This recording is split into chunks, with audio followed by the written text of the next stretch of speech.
بسم اللہ الرحمن الرحیم۔ انہوں نے عائض بن عمرو رضی اللہ عنہ سے پوچھا، وہ نبی کریم صلی اللہ علیہ وسلم کے صحابی تھے اور بیعت الرضوان میں شریک تھے، کہ کیا وتر کی نماز ایک رکعت اور پڑھ کر توڑی جا سکتی ہے؟ انہوں نے کہا کہ اگر شروع رات میں تو نے وتر پڑھ لیا ہو تو آخری رات میں نہ پڑھو۔ رسول اللہ صلی اللہ علیہ وسلم کسی سفر یعنی سفر حدیبیہ میں تھے۔ رات کا وقت تھا اور عمر بن خطاب رضی اللہ عنہ آپ کے ساتھ ساتھ تھے۔ حضرت عمر رضی اللہ عنہ نے آپ سے کچھ پوچھا، لیکن اس وقت آپ وحی میں مشغول تھے۔ حضرت عمر رضی اللہ عنہ کو خبر نہ تھی۔ آپ نے کوئی جواب نہیں دیا۔ انہوں نے پھر پوچھا، آپ نے پھر کوئی جواب نہیں دیا۔ انہوں نے پھر پوچھا، آپ نے اس مرتبہ بھی کوئی جواب نہیں دیا۔ اس پر حضرت عمر رضی اللہ عنہ نے اپنے دل میں کہا، عمر تیری ماں تجھ پر روئے۔ رسول اللہ صلی اللہ علیہ وسلم سے تم نے 3 مرتبہ سوال کیا، حضور صلی اللہ علیہ وسلم نے تمہیں 1 مرتبہ بھی جواب نہیں دیا۔ حضرت عمر رضی اللہ عنہ نے بیان کیا کہ پھر میں نے اپنے اونٹ کو ایڑی لگائی اور مسلمانوں سے آگے نکل گیا۔ مجھے ڈر تھا کہ کہیں میرے بارے میں کوئی وحی نازل نہ ہو جائے۔ ابھی تھوڑی دیر ہوئی تھی کہ میں نے سنا ایک شخص مجھے آواز دے رہا تھا۔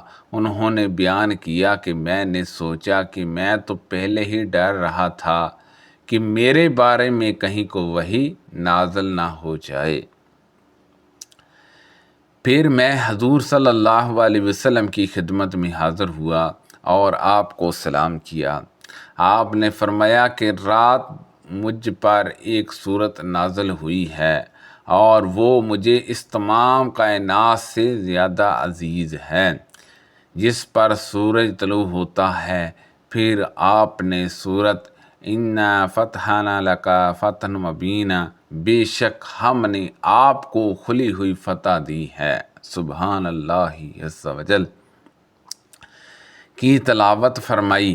جب ظاہری نے یہ حدیث بیان کی جو آگے مذکور ہوئی ہے، تو اس میں سے کچھ میں نے یاد رکھی اور معمر نے اس کو اچھی طرح یاد دلایا۔ ان سے عروہ بن زبین نے، ان سے مسعود بن مخرمہ رضی اللہ عنہ اور مروان بن حکم نے بیان کیا۔ ان میں سے ہر ایک دوسرے سے کچھ بڑھتا ہے۔ انہوں نے بیان کیا کہ نبی کریم صلی اللہ علیہ وسلم صلح حدیبیہ کے موقع پر تقریباً 1000 صحابہ کو ساتھ لے کر روانہ ہوئے۔ پھر جب ذوالحلیفہ پہنچے تو آپ نے قربانی کے جانور کو کلہوہ پہنایا اور اس پر نشان لگایا اور وہیں سے عمرے کا احرام باندھا۔ پھر آپ نے قبیلہ خزاع کے ایک صحابی کو جاسوسی کے لیے بھیجا اور خود بھی سفر جاری رکھا۔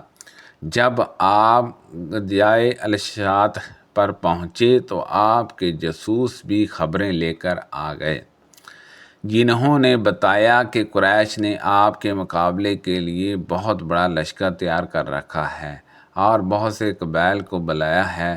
وہ آپ سے جنگ کرنے پر تلے ہوئے ہیں اور آپ کو بیت اللہ سے روکیں گے۔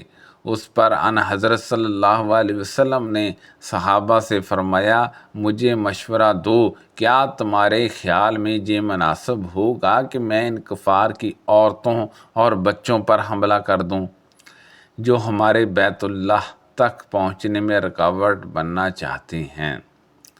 اگر انہوں نے ہمارا مقابلہ کیا تو اللہ عز و جل نے مشرکین سے ہمارے جاسوس کو محفوظ رکھا ہے، اور اگر وہ ہمارے مقابلے پر نہیں آتے تو ہم انہیں ایک ہاری ہوئی قوم جان کر چھوڑ دیں گے۔ حضرت ابو بکر صدیق رضی اللہ عنہ نے کہا، یا رسول اللہ صلی اللہ علیہ وسلم، آپ تو صرف بیت اللہ کے عمرے کے لیے نکلے ہیں، نہ آپ کا ارادہ کسی کو قتل کرنے کا ہے اور نہ کسی سے لڑائی کا۔ اس لیے آپ بیت اللہ تشریف لے چلیں۔ اگر ہمیں پھر بھی کوئی بیت اللہ تک جانے سے روکے گا تو ہم اس سے جنگ کریں گے۔ آپ صلی اللہ علیہ وسلم نے فرمایا کہ پھر اللہ کا نام لے کر سفر جاری رکھو۔ مجھ کو عروہ بن زبیر نے خبر دی اور انہوں نے مروان بن حاکم اور مسعور بن مخرمہ رضی اللہ عنہما سے سنا۔ دونوں راویوں نے رسول اللہ صلی اللہ علیہ وسلم سے عمرہ حدیبیہ کے بارے میں بیان کیا تو عروہ نے مجھے اس میں جو کچھ خبر دی تھی اس میں یہ بھی تھا کہ جب حضور اکرم صلی اللہ علیہ وسلم اور قریش کا نمائندہ سہیل بن عمرو حدیبیہ میں ایک مقررہ مدت تک کے لیے صلح کی دستاویزات لکھ رہے تھے، اور اس میں سہیل نے یہ شرط بھی رکھی تھی کہ ہمارا اگر کوئی آدمی آپ کی جان پناہ لے، خواہ وہ آپ کے دین پر ہی کیوں نہ ہو جائے، تو آپ کو اسے ہمارے حوالے کرنا ہی ہوگا تاکہ ہم اس کے ساتھ جو چاہیں کریں۔ سہیل اس شرط پر اڑ گیا اور کہنے لگا کہ حضور اکرم صلی اللہ علیہ وسلم اس شرط کو قبول کر لیں، اور مسلمان اس شرط پر کسی طرح راضی نہ تھے۔ مجبوراً انہوں نے اس پر گفتگو کی۔ کہا، یہ کیوں کر ہو سکتا ہے کہ مسلمان کو کافر کے سپرد کر دیں؟ سہیل نے کہا کہ یہ نہیں ہو سکتا تو صلح بھی نہیں ہو سکتی۔ ان حضرت صلی اللہ علیہ وسلم نے یہ شرط بھی تسلیم کر لی اور ابو جندل بن سہیل رضی اللہ عنہ کو ان کے والد سہیل بن عمرو کے سپرد کر دیا، جو اسی وقت مکہ سے فرار ہو کر بیڑی کو گھسیٹتے ہوئے مسلمانوں کے پاس پہنچتے تھے۔ شرط کے مطابق مدت صلح میں مکہ سے فرار ہو کر جو بھی آتا، حضور صلی اللہ علیہ وسلم اسے واپس کر دیتے، خواہ وہ مسلمان ہی کیوں نہ ہوتا۔ اس مدت میں بعض مومن عورتیں بھی ہجرت کر کے مکہ سے آئیں۔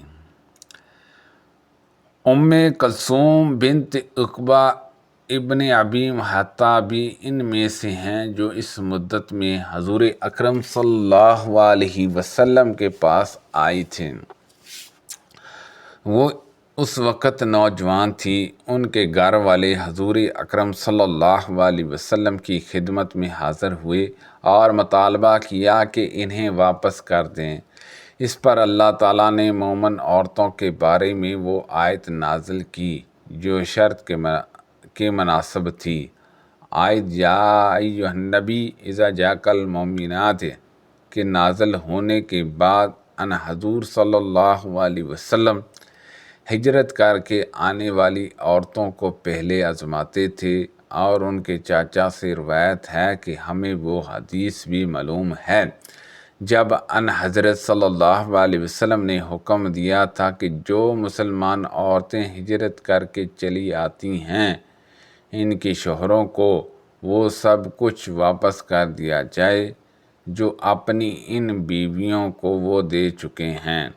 اور ہمیں یہ بھی معلوم ہوا کہ ابو بصرہ پھر انہوں نے تفصیل کے ساتھ حدیث بیان کی۔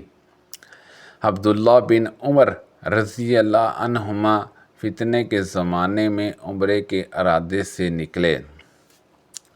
پھر انہوں نے کہا کہ اگر بیت اللہ جانے سے مجھے روک دیا گیا تو میں وہیں کام کروں گا جو رسول اللہ صلی اللہ علیہ وسلم نے کیا تھا۔ چنانچہ آپ نے صرف عمرے کا احرام باندھا، کیونکہ ان حضرت صلی اللہ علیہ وسلم نے بھی صلح حدیبیہ کے موقع پر صرف عمرے ہی کا احرام باندھا تھا۔